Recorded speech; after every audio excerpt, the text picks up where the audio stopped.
as well, so I had to heavily filter that data because otherwise it vibrates all over the place and does really weird things.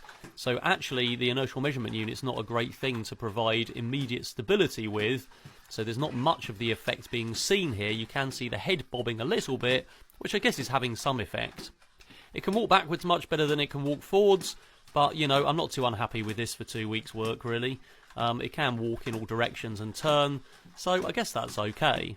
I think what I'd rather do instead of inertial measurement unit data to do stability would just be some switches on the feet. So as it puts his foot down, it starts to put the foot down, and when it hits the ground, if it takes too long, that means it's leaning over that way because it would take longer, and the same in the other direction. So we could work out the side to side angle just by that foot timing, and then the same with heel to toe, just switches. If the toe hits the ground before the heel, then basically then it's toe heavy, and that would be really easy to work out just without even analog pressure sensors, just switches and timing. So here we go with the most interesting discovery of this.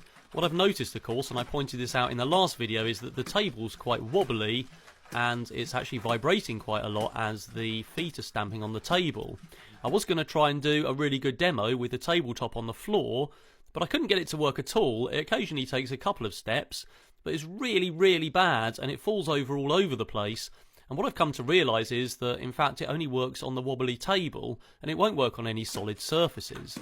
So I think this is probably the best demo that we had before we mixed in that front-to-back stability. It's taking proper steps, and it can walk in all directions.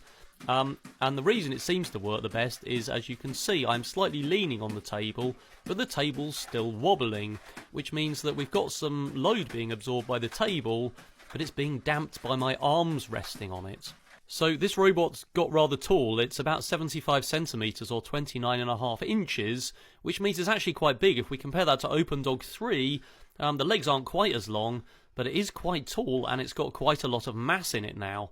And the main thing about OpenDog, which worked really well, as well as having, you know, 4 legs, is that it actually had these back-drivable joints that could absorb load. But the servos in the Star Wars droid aren't really back-drivable at all. I previously made these cycloidal drives at OpenDog, which were 10:1 reductions, and that meant we could tune the motor driver to absorb load how we wanted and damp the response. Of course, on the other end of those 10:1